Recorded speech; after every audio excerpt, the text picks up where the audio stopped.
네, 안녕하십니까. 반갑습니다. 원앤원TV입니다. 자, 오늘은 여러분들께 부동산 경매 실무에 대해서 강의를 할 예정입니다.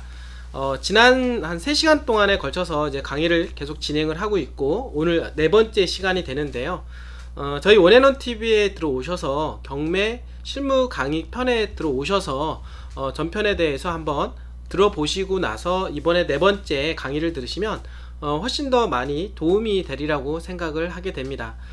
지난 시간에 경매 용어에 대한 얘기를 했습니다. 오늘 또 이어서 경매 용어에 대해서 좀 완벽하게 좀 정리하는 그런 시간을 좀 가져보도록 하겠습니다. 자, 첫 번째 그 기각이라고 하는 용어가 그 경매를 진행을 하다 보면은 얘기 나오는데요. 기각은 어떤 내용이냐면 민사소송법상 신청의 내용을 종국 재판에서 이유가 없다라고 하여 배척하는 것을 말하는 것입니다. 이어서 이제 변경이라고 하는 말도 있습니다. 이제 변경은 무엇이냐면 경매 진행 절차상에 새로운 사항이 추가되거나 권리가 변동하여서 지정된 경매 기일에 경매를 진행시킬 수 없을 때 담당 재판부가 직권으로 경매 기일을 변경하는 것인데요. 채무자가 채무를 갚겠다라고 하는 노력이나 의사를 보여서 채권자가 경매기일 연기 신청을 하면 법원에서 받아들일 수도 있습니다.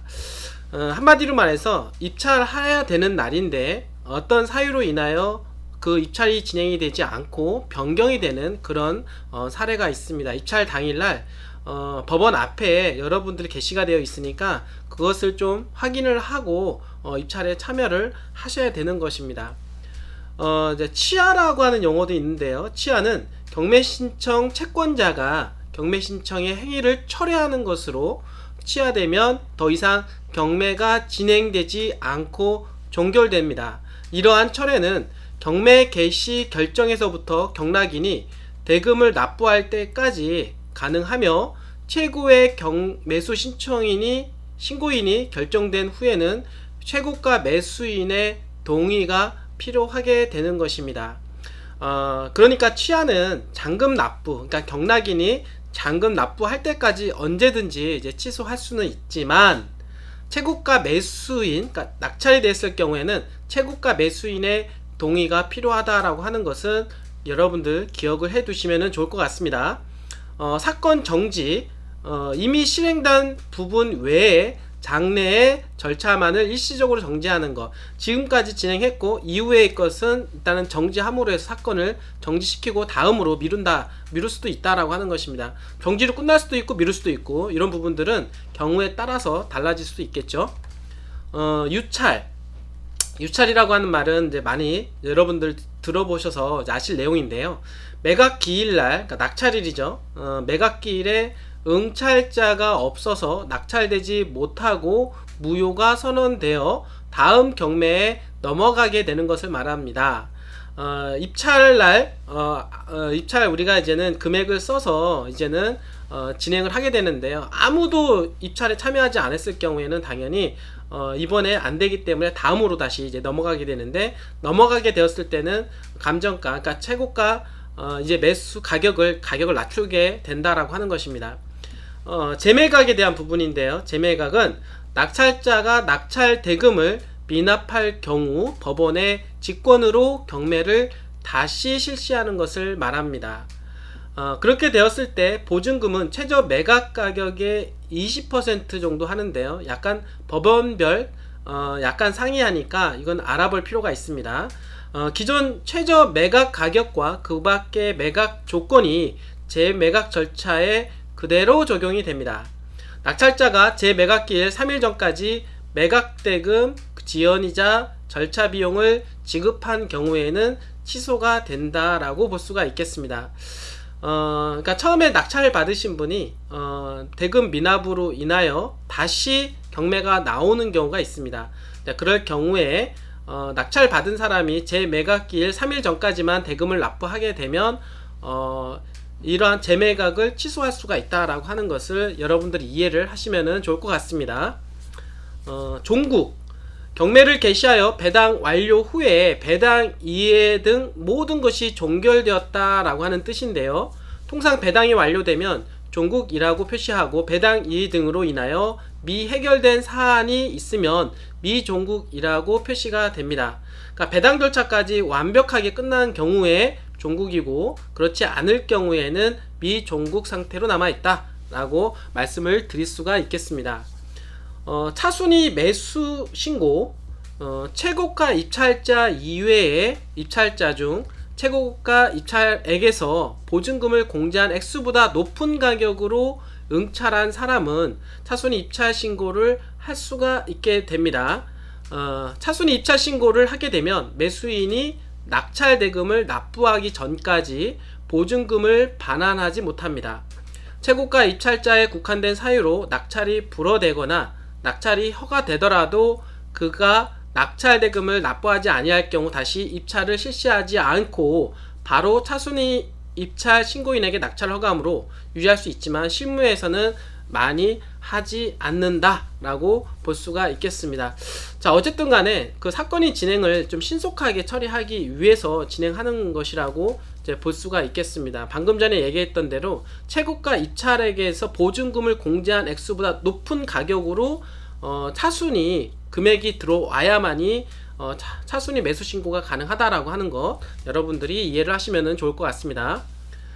매각물건 명세서라는 게 있죠. 분들이 법원에서 부동산의 표시, 부동산의 점유자와 점유의 권원, 점유할 수 있는 기간, 차임 또는 보증금에 관한 관계인의 진술, 등기된 부동산에 관한 권리 또는 가처분으로서 매각으로 효력을 잃지 아니하는 것, 매각에 따라 설정된 것으로 보게 되는 지상권의 개호 등을 기재된 공적 서류, 법원은 이를 매각기일의 일주일 전까지 법원에 비치하여서 누구든지 열람 가능하게 한다 라고 말씀을 드릴 수가 있겠습니다.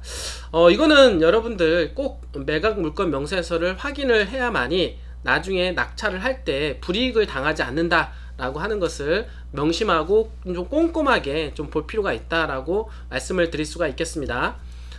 자, 감정평가서가 있습니다. 감정평가서는 토지 등의 경제적 가치를 가액으로 표시하는 것으로서 국가에서 시험을 통해 선출한 감정평가사가 공시가 및 각종 공공사업 및 세금 관리처분 경매 소송 등을 위해 금액을 산정하게 되는데요. 경매에서는 이를 통해 최초 매각 가격을 정하는 기준이 되며 누구든지 열람이 가능합니다. 이제 경매 물건이 이제는 나오게 되면 그 경매 물건에 대해서 어떤 가격이 적정한지를 먼저 판단을 해야 되기 때문에 먼저 감정평가사가 감정평가서를 제출함으로 해서 이 가격이 최고가 매수 가격이 될 수가 있다라고 볼 수가 있겠습니다. 현황조사서라는 게 있습니다. 자, 법원은 경매 개시 결정을 한 후에 지체 없이 집행관에게 부동산의 현상, 점유관계 차임 또는 임대차 보증금의 수액 기타 현황에 관하여 조사할 것을 명하는데요. 통상 집행관이 이를 작성하며 그 조사 내용을 법원에 제출하게 되고 누구든지 볼 수 있도록 하고 있습니다. 실질적인 임차 관계라든지 그리고 차임이 얼마고 실질적인 보증금이 얼마인지 조사관이 조사를 하게 되어 있습니다. 그런 그 조사관에 의해 조사된 내용을 기록한 문서가 바로 현황조사서가 되는데요. 아파트라든지 또는 뭐 다가구 주택 이런 것들을 낙찰을 여러분들이 입찰을 준비할 때 이 현황조사서라고 하는 것은 되게 중요하다라고 말씀을 드릴 수가 있겠고요. 왜냐하면 낙찰을 받은 이후에 이제 명도에 대한 부분들도 있습니다. 명도에 대한 부분들을 쉽게 처리할 수 있는지 그렇지 않은지를 여러분들이 확인하기 위한 어떤 자료로도 쓸 수가 있다라고 볼 수가 있겠습니다. 자, 특별 매각 조건인데요. 부동산 경매에서 입찰 보증금을 보통 최저가의 10%이나 어떤 사정으로 보증금을 미납하는 경우에 다음 차수에서는 최저가의 20%로 정하여 입찰 보증금으로 납부하는 조건입니다. 그러니까 한마디로 말해서 최고가 매수인이 되었을 때 당연히 잔금을 치러야 되는데 잔금을 치르지 않아서 경매가 다시 나오는 경우가 있습니다. 다시 나오는 경우에는 입찰 보증금의 20%를 특별 매각 조건으로 단다라고 볼 수가 있겠습니다. 자, 제시외 건물도 여러분들 이제 보시면 알겠는데요. 제시외 건물이란 경매 신청 채권자의 경매 신청 목적물에는 해당 물건이 없는데도 법원의 의뢰를 받은 감정평가기관이 실제로 감정을 한 결과 현장에서 발견된 건물을 제시외 건물이다 라고 볼 수가 있겠습니다. 그러니까 이제 감정평가사가 이제는 그 건물을 감정하기 위해서 이제 갔는데, 여기 지금 현재 경매 신청자의 경매 신청 목적물에 없는 무언가가 다른 건물이 있을 경우 그 건물을 갖다가 제시외 건물이다 라고 말씀을 드릴 수가 있겠고요. 이런 제시외 건물일 경우에는 사실 소유자가 불명확하다라고 볼 수가 있겠습니다. 물론 현재 이 집을 가지고 있는 소유자일 수도 있고 아니면은 뭐 다른 사람의 소유자일 수도 있습니다. 그렇기 때문에 지상권에 관련된 부분들도 있기 때문에 이 부분들은 잘 확인을 하실 필요가 있다라고 볼 수가 있겠습니다. 그래서 제시외 건물까지 포함이 된 건지, 제시외 건물이 포함이 되지 않은 상태에서 경매가 진행이 되는 것까지 확인을 한 후에 입찰을 참여를 하셔야 될 것이다 라고 말씀을 드릴 수가 있겠고요. 그 다음에 농지취득 자격증명원이라는 게 있습니다. 자, 대한민국은 농지를 취득을 할 때요, 전답과수원을 농지라고 하는데, 전답과수원 취득할 때 낙찰을 받은 이후에 농지취득 자격증명원을 낙찰인이 그 신고를 해서 받아야 된다라고 하는 것입니다. 만약에 그렇지 못할 경우에는 경매가 취소가 될 수가 있다라고, 아니면 보증금을 뜯길 수가 있다라고 말씀을 드릴 수가 있겠습니다. 자, 농지취득 자격증명원이란 농지를 취득하고자 하는 자가 필수로 발급받아야 하는 서류인데요. 경매에서는 매각 결정을 위한 필수 제출 서류이므로 발급받지 못할 경우에는 입찰 보증금이 몰수될 수 있기 때문에 입찰 전에 확인이 꼭 필요합니다. 최근에 2021년도 LH 사태에 의해 농지법 개정안 추진 등으로 발급 요건이 강화될 것으로 예상이 되기 때문에 더욱이 입찰 전에 농지증을 받을 수 있는지 여부를 확인하고 들어가셔야 될 것입니다. 자, 특별히 이제 실무를 통해서 한번 알아볼 텐데요. 재매각 사례에 대해서 한번 알아보겠습니다. 최고가 매수인 대금 미납으로 인하여 경매 사건 재진행이 되는 사건을 말하는 겁니다. 특별 매각 조건으로 매수 신청 보증금이 20%, 농지취득 자격증명원, 그리고 제시외 건물이 있다라고 하는 것을 여러분들이 물건을 비고를 통해서 여러분들이 확인을 해볼 수가 있습니다. 이런 경우는 낙찰자가 잔금을 넣지 않았을 경우에 다시 경매가 나오는 경우에는 매수 신청 보증금의 20%로 해서 특별 매각 조건이 붙고요.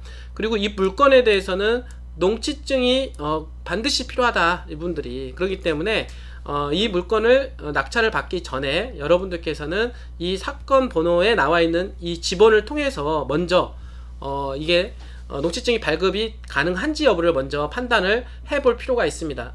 그리고 이 사건이 지금 제시외 건물이 있다라고 합니다. 이거는 현재 지금 이제 감정평가서에서 밝혀진 건물이라고 볼 수가 있겠는데, 이 건물에 대한 지상권에 대한 부분들, 법정 지상권에 대한 부분들이 성립 여부가 불명확하기 때문에 이 부분들을 감안해서 입찰에 참여를 해야 될 필요가 있다라고 하는 것입니다. 그러니까 낙찰을 받았는데 그 건물이 제시외 건물인데 그 건물에 대한 지상권이 있을 경우에는 향후에 그 건물을 내 맘대로 할 수가 없다라고 하는 것이죠. 그러니까 이런 부분에 대해서 인지가 된 상태에서 여러분들이 입찰을 참여를 하신다라고 하면 훨씬 더 성공 투자를 할 수가 있다라고 말씀을 좀 드릴 수가 있겠습니다. 저희 경매 전문 사이트 원앤원 플러스 옥션입니다. 네이버에 원앤원 플러스 옥션을 치시면 이제 들어오게 되는데요. 무료로 회원으로 가입이 가능합니다. 이제 무료로 회원 가입하시면 여러분들께서 원하는 물건, 원하는 지역에, 그리고 원하는 물건을 검색할 수가 있고요. 그리고 어느 정도에 대한 물건에 대해서 파악을 할 수가 있습니다. 그리고 파악하시다가 궁금하신 사항이 있거나 또는 입찰에 참여하실 어떤 의향이 있으신 분들은요, 언제든지 무료 상담입니다. 02508-5223으로 전화 주시면 여러분들한테 그 전문가 컨설턴트가 여러분들한테 상세하게 답을 찾아 드리도록 하겠습니다. 자, 오늘도 이렇게 끝까지 시청해 주셔서 진심으로 감사드립니다.